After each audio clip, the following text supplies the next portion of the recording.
group. So the basic concept of the mod schedule is that rather than a traditional 7 periods a day, students have 21 periods a day, each of those 20 minutes long.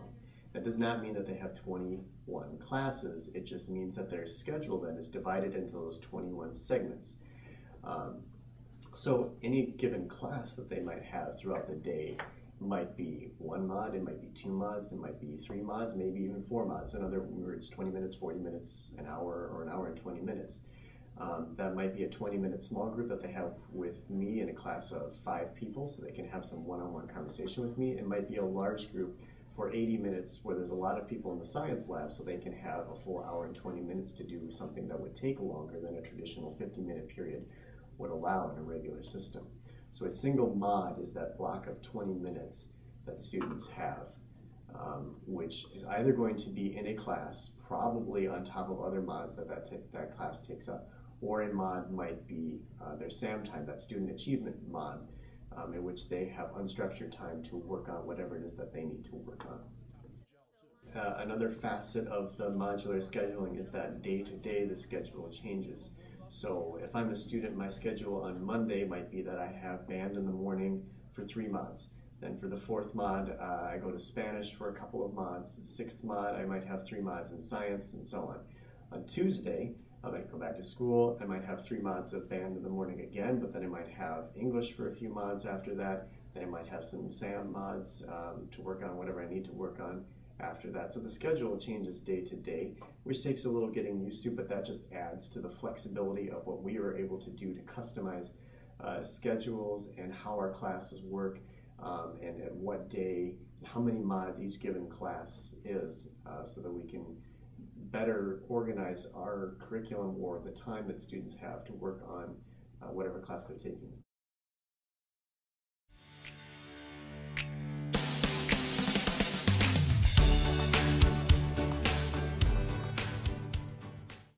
So MCL stands for Mass Customized Learning. We could also call it Mass Personalized Learning.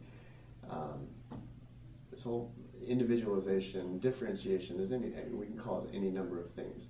But the point of it is that we are customized learning for students so that they can take academics at their own pace, learn it in their own way, and we can treat them as individuals. Personally, I'm not very good at math, so I feel like I can take my time and get help from my teacher and not have to hold back my peers, so then I can fully understand the concept. But then the class that I'm good at, it's easy to get ahead and to take it to full advantage of the whole scheduling.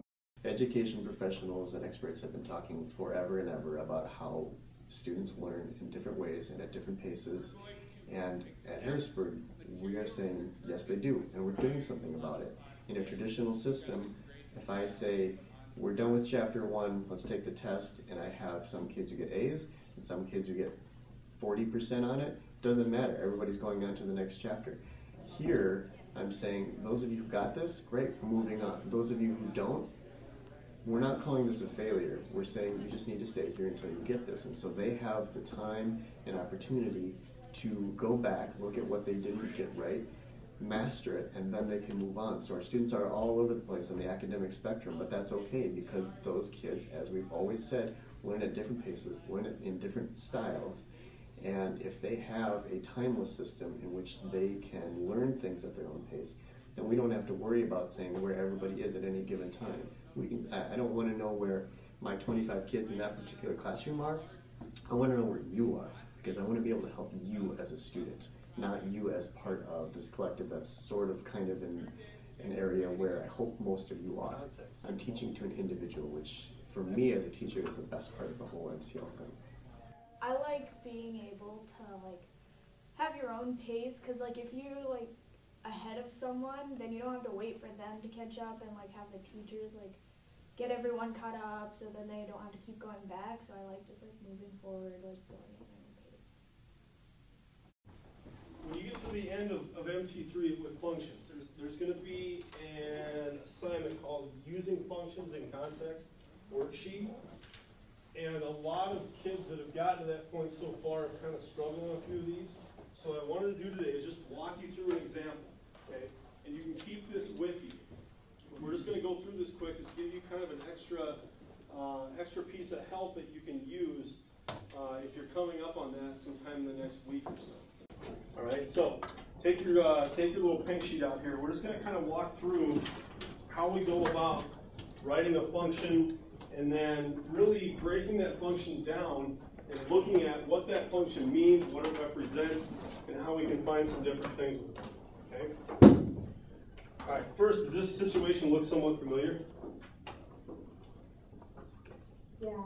Yeah? Where did this come from? Previous worksheet, right? It's part of that MT2, LT2 when we were solving multi-step equations, the guided notes.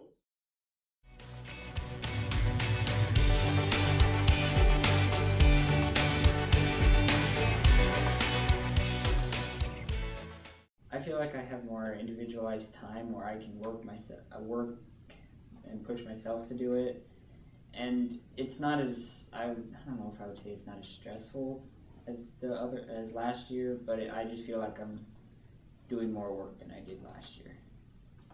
Students are truly excelling in science, especially we are teaching higher level stuff. They're doing chemistry as freshmen. We're asking them to know electron configurations, which is normally as a sophomore or junior level material. And right now we have 17 matrices for the year, and we have kids working in their 8th or 9th matrix, and we've got kids working in the 2nd matrix. And so we've got a wide range of where kids are.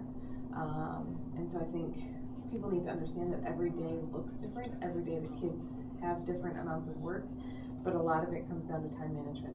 Yeah, I feel like this is kind of helping, well, it's helping me at least, with like going forward and stuff, because like I used to not be good in science, and now I'm like ahead in science, and It's great. Yeah. It depends on how you use your time at school, and like in math or science, it depends on how hard the topic is that you're working on. So if it's like harder and you don't understand it as well, you might have to take some stuff home, but if you understand it and you use your time wisely, you're usually fine. Yeah, I guess it just depends on how well you want to succeed and like work as hard as you can during school. And then I don't know, with time management, mine was pretty rough at the beginning of this year.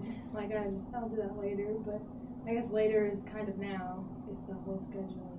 You want to just do it when you have the time. I would say one of the coolest things about the mod is that it teaches more than just the academic subjects that you have to learn as you would in a normal system. Some of the most valuable skills that you need going out of high school, like time management, personal responsibility, and owning your work, becoming familiar and okay with failure are some of the great things that we teach here. And you don't always get that in a normal system. We've had great conversations with a lot of our students who in the past have done really well, but sometimes only because they've been really good at the game of school. And here they have an opportunity to overcome some of those shortcomings that they might have had, which they didn't know about or might not have known about until they maybe get into a real job or the college level academics. Some of the parent conferences that we've had with students, those are the kind of conversations that college freshmen need. And that's a lot of responsibility to ask out of a 14, 15-year-old freshman in high school, but those skills are so invaluable, and I think that's one of the best things that we offer in this system.